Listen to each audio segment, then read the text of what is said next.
A lot of people believe that the way to get their film financed is through crowdfunding. I am not a huge believer in crowdfunding for film financing, but because so many people talk about it, I want to do an episode on it and explain it in detail and explain why I believe what I do.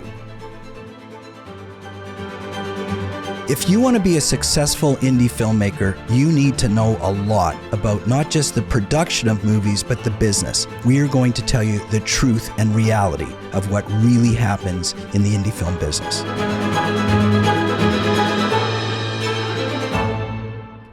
Okay, so crowdfunding is, as the name says, it's basically getting funding from a crowd of people. And the crowd of people is the general public. So how do you connect with the general public? It's not easy to do that. Like, you can stand on a street corner with a sign trying to attract people or accosting them as they're crossing the street or doing, that kind of thing. It's not going to work. You'll intimidate people. Some smart people got together and said, hey, we've got another way of connecting with the general public, with a wide array of people who might be interested in looking at various projects. And they created these online platforms, which we call crowdfunding platforms. So there are specific ones that are really good for funding movies or funding components of movies, or primarily, I'm going to say short films. But a lot of filmmakers say to me, I'm going to raise the money for my movie on a crowdfunding platform. And I say, you're not going to raise $700,000 on a crowdfunding platform. Okay, maybe you're going to raise $5,000 if you're doing a short film. Maybe you're going to raise $10,000, $15,000, $20,000 maybe for the development or script writing or something like that of a feature. Maybe if you're really lucky and you work super hard, maybe you get $50,000. Now, once in a while, somebody gets a couple $100,000. The odd person has gotten over $500,000. All right. But that is kind of like saying, hey, I'm going to win a lottery. So most people don't win lotteries. Tens of millions of people buy tickets and very few people win. So what I'm saying to you, it's not a good business plan or business strategy to say my business plan is to win the lottery. If you get lucky and you win the lottery, wonderful. But don't make that your plan. All right. That is basically crowdfunding. Don't say, I'm going to do a crowdfunding campaign and I'm going to get $500,000. That would be like saying I'm going to win the lottery. The likelihood of that happening is so low. The truth is, if you get $50,000, you have done really, really, really well. So don't think that you're going to fund a full-length feature film at $700,000 through a crowdfunding campaign. Believe and understand that you're going to maybe get the development funding or the script writing funding if you're at the beginning of the project, or maybe some finishing funding or something like that. But I'm also going to tell you it's super time consuming, super difficult. There's a lot to know about how crowdfunding works. So let's talk about it. All right.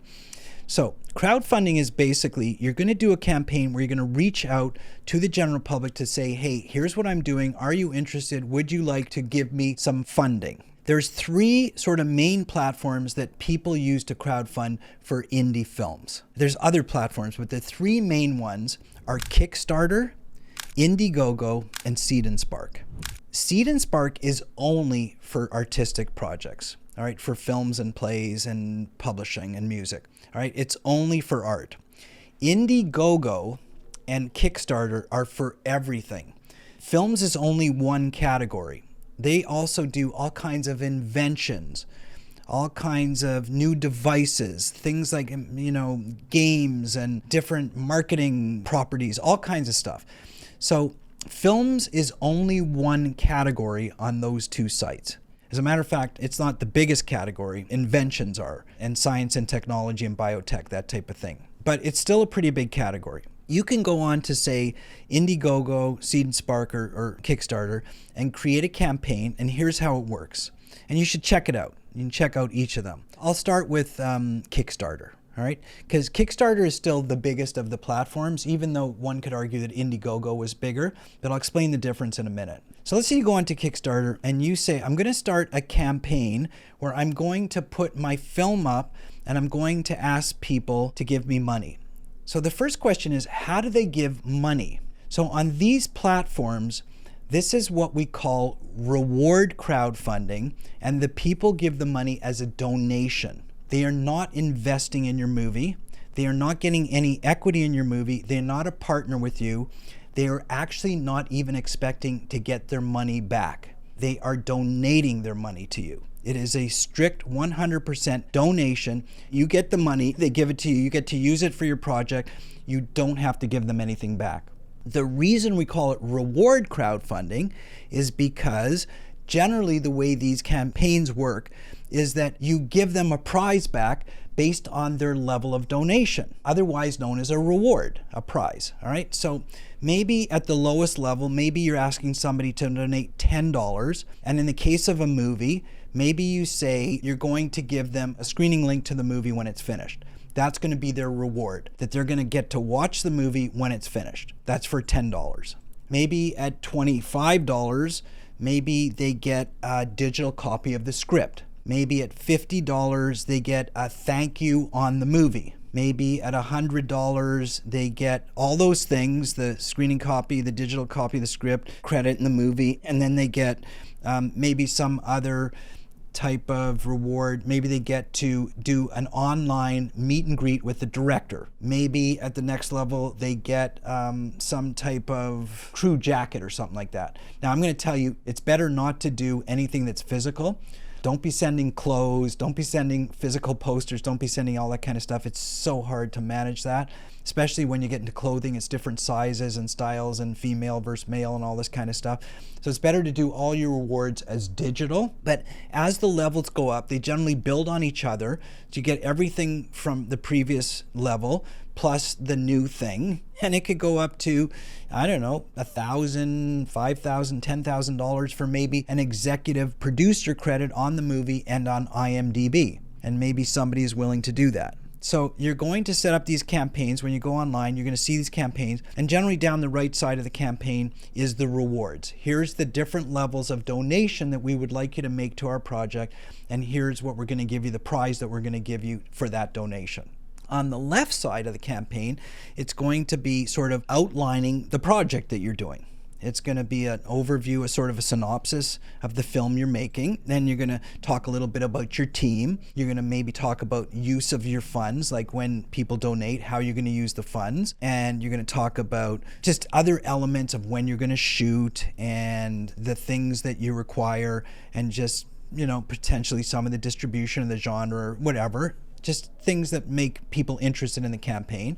But the most important component of the campaign is going to be the top left component, and that is going to be a pitch video. So basically, all of these campaigns, or all the good ones, have a pitch video of talking about what the film's about, or what they're going to use the funds for, or why you should give them this donation. It's an art to do the pitch video well. All right, like anything else. You're basically doing this video to ask people to give you money. So I have seen hundreds of these pitch videos. Some of them are fantastic, some of them are absolutely terrible, depending on what you like. So remember, for the most part, these videos are being made before the project is made. So you don't have any footage. You haven't shot anything yet.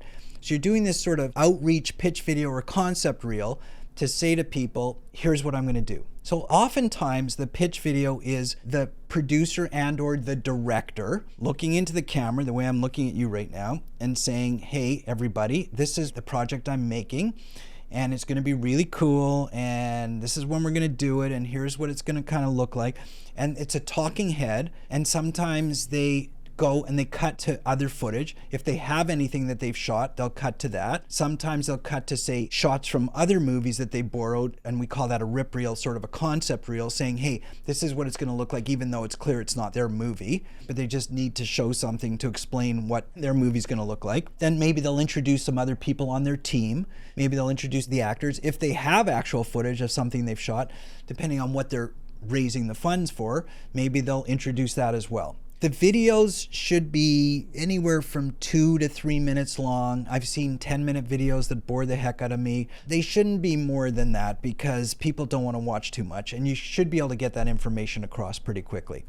Now, I am not an expert in crowdfunding. I have done it before. I teach it. I analyze it all the time. But frankly, I don't love it. The reason I don't love it is just the amount of work it takes to put together one of these successful campaigns is often way more than the amount that you're going to raise. So like I value my time at a certain level and my effort, and in some ways making this campaign is almost harder than making the film. Now, I know you need the money. Like, let's say you're making a short film and you need $5,000. It's almost as much, if not more work, to make the campaign to get the $5,000 than it would be to make the film. But you need that $5,000 to make the film. Because the other component of raising money on a crowdfunding campaign is not just creating the campaign, but it's doing outreach to people to donate to that campaign. So even though your film is up on a platform, say like Kickstarter, all right, and all of the people who are on Kickstarter can access it, it doesn't necessarily mean they're going to find it or look for it, because there's hundreds and hundreds of other campaigns that you're competing against. So people may not see it. They may skip through it or whatever, they may not see it. So you have to spend lots and lots of time on social media reaching out to your network of friends and family and potential supporters to let them know that you've launched a Kickstarter campaign and that they should go on to Kickstarter to find your campaign to donate to it. So that's also a ton of work, doing the social media stuff. Now, I'm not saying you shouldn't do this. I'm just saying a lot of people say the same thing. It's a ton of work to do a really good campaign. But, you know, if it works and you get the money, then it was worthwhile. So let's just spend a minute and talk about sort of the differences between the platforms. And again, these are all reward crowdfunding platforms where the money's coming in as a donation. Because in a minute, I'm going to talk about equity crowdfunding, which is different. So Kickstarter is, I think, still the most popular. Now, the major difference between Kickstarter and Indiegogo and Seed and Spark is this, is that Kickstarter is an all or nothing campaign. You set a goal. All of these campaigns set a goal. So you say, I want my goal to be $10,000. And usually these campaigns run for 60 days. Now, normally they get most of their funding in the first 30 days, but usually they run them for 60 days. Sometimes they're 30 days. Yeah, I think more and more they're doing shorter time spans because they don't want to have to run it over 2 months. They run it over 1 month, 30 days. So let's say you're saying, in 30 days, I want to get $10,000. But you got to do a lot of outreach and get a lot of people to come on. With Kickstarter, if you don't hit that $10,000 level, then you don't get anything. Even if you have donations up to $9,700, but you don't hit your goal of $10,000, people commit to a donation by their credit card, but the credit card payment isn't actually processed until the level is hit. Once the level is hit on Kickstarter, then they process the credit cards at the end of the campaign and say, okay, we hit the level, now we're going to give that money to the filmmaker. If you don't hit your goal, you get nothing. Whereas on Indiegogo, it doesn't matter whether you hit your goal or not. Whatever amount you get, they give it to you. So let's say at the end of your 30-day campaign, you have raised half of your goal, $5,000. They're going to process the credit cards and send you the money of $5,000. You only got half your goal, you're going to get $5,000. And on Seed and Spark, which is primarily only for filmmaking, it's 75% of your goal. You have to hit 75%. I believe that's what it is. I should have checked it before, but if you hit 75% of your goal, then you get to keep that money or anything in excess of that. But if you don't get to 75, you get nothing. So it's kind of the hybrid between Kickstarter and Indiegogo. So let's just look at that for a second. Is it good or bad? Like one would say, like if I'm a filmmaker and I want to raise money, why would I use Kickstarter when if I don't hit my goal, I don't get anything? Wouldn't it be better to use Indiegogo where basically no matter what I get to keep it? So remember I said I think Kickstarter is still the #1 platform? And here's the reason. If you're the donor, not the filmmaker, the recipient of the funds, but the donor, somebody who's actually donating the funds, wouldn't you rather give to a project that you believe is actually going to get made at the level that the filmmaker wants to make it?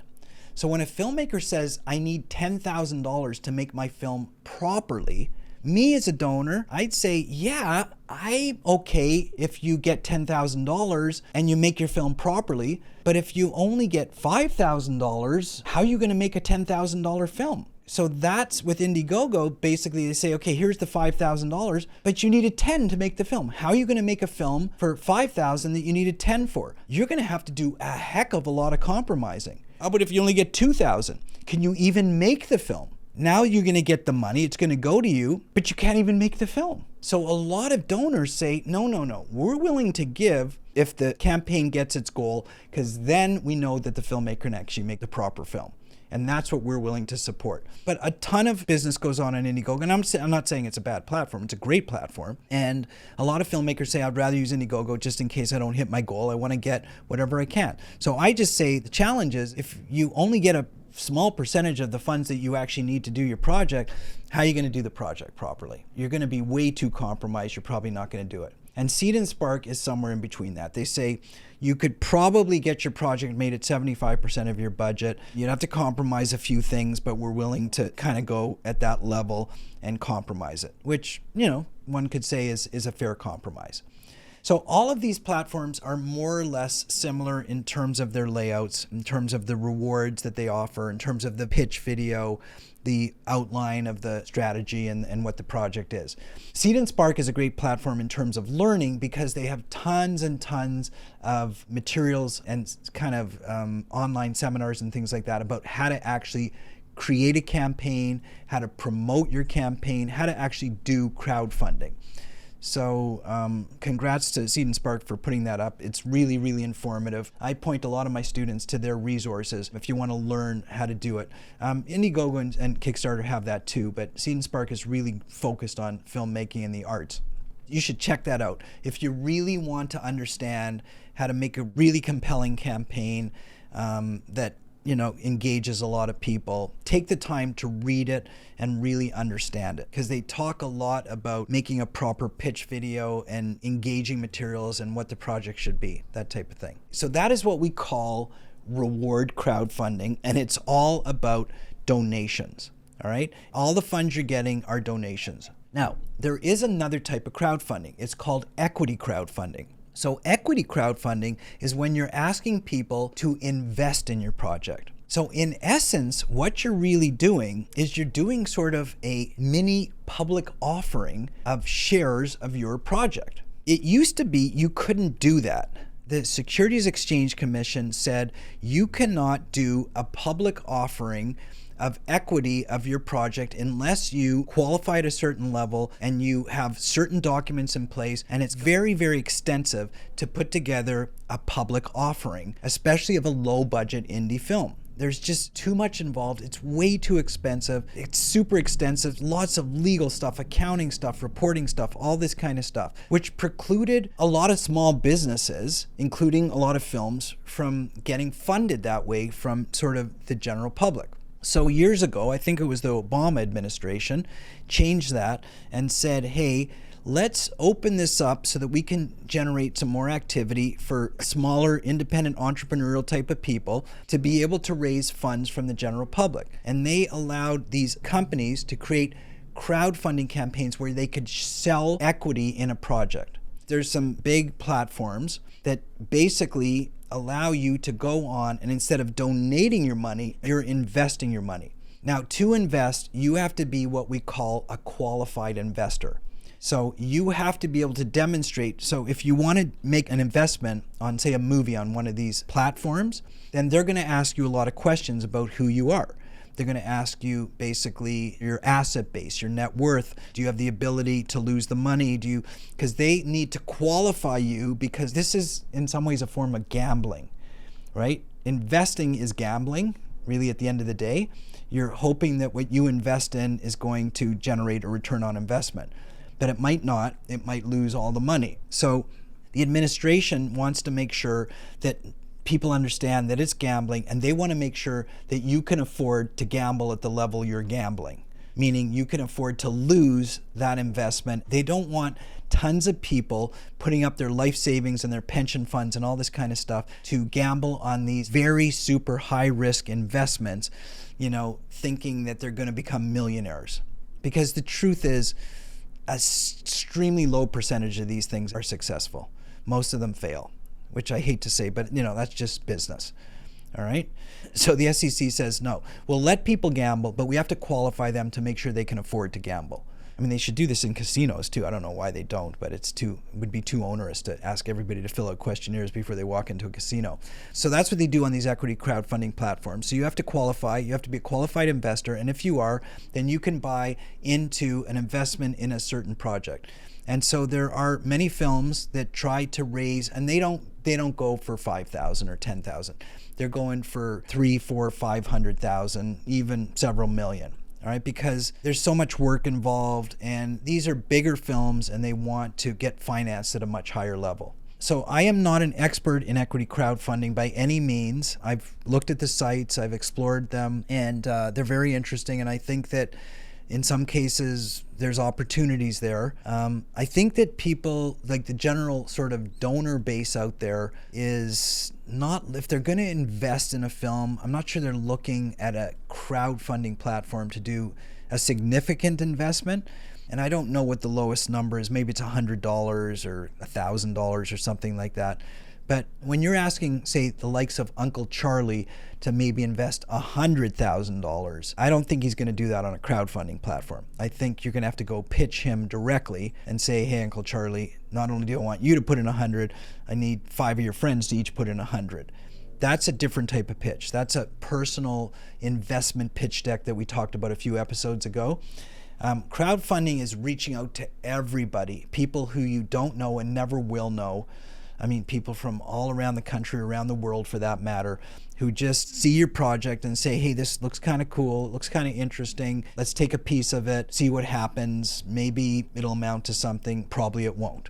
This is called very high risk, what we call angel investing, meaning people basically don't expect a return. They would like it, it would be nice, but they're going to be an angel and give you the money anyways, just because on the odd chance that something comes of it, they could hopefully make a lot of money.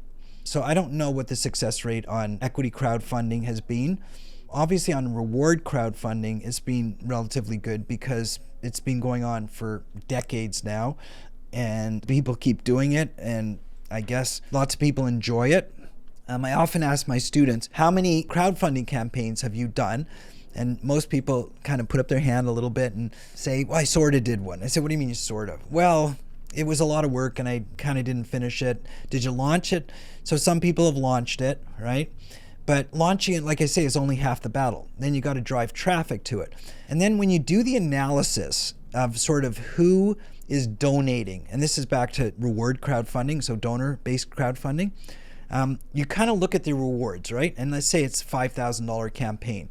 And you see that the top reward, the executive producer, they say how many are eligible and how many people have done it. So maybe there are 3 executive producer credits, each for $500, right? And you see that of the $1,500 or the $5,000 raised, 1,500 of it came from 3 people. Well, who are those 3 people? I can tell you who they are. They're the mother of the filmmaker, or the parents, right? They are the grandparents of the filmmaker, and they're the best friend of the parents of the filmmaker. Those are the people who basically want to support you. And is it for sure that way? No, I don't know for sure, but I'm assuming the bigger donations come from family and friends. The little stuff, like the $10 stuff, free screening, there might be 50 or 100 of those, or unlimited. Usually there's a number on it. So 100 of those are sort of the real donor base. The middle of the road stuff, it's hard to say. But if you're going to do a crowdfunding campaign, you got to be prepared to work it. You got to be prepared to call a lot of people, reach out on social media, do marketing to really get their attention. So that's why I'm saying you got to sort of do an analysis as to whether or not the amount of time and effort you put into it is worth the return you're going to get from it. And I can go either way on that. But like I say, it's enormously popular crowdfunding, and people are still doing it and having a lot of fun with it, because there's unique things on crowdfunding platforms that you're not going to find anywhere. Unique films that would never see the light of day, tons of unique inventions and all this kind of stuff. So, a lot of young people love looking at that kind of thing, and even older people who just are curious to see the way people's minds work and the kind of stuff that they're working on. So that's crowdfunding. If I seem to be a little negative on it, it's only because the amount of time and effort it takes to do the campaign has not been as rewarding as I would have liked it to have been. However, there are exceptions, and there are lots of really good success stories. So check out the 3 big platforms: Indiegogo, Kickstarter, Seed and Spark. And again, there's other ones. People say, what about GoFundMe? And I say, yeah, GoFundMe is a big one, but not necessarily for filmmaking. It's more for personal causes and things like that. So the big ones are those 3. Check them out, see if it's for you. And if it is, have fun and good luck. I encourage all of my listeners to send me questions if they're curious about certain topics or they want more information on things that I've spoken about. So my email address is jdeverett@deverettmedia.com. It will be in the show notes, and feel free to send in your questions, and we will hopefully be able to get to them and expand and give you the answers.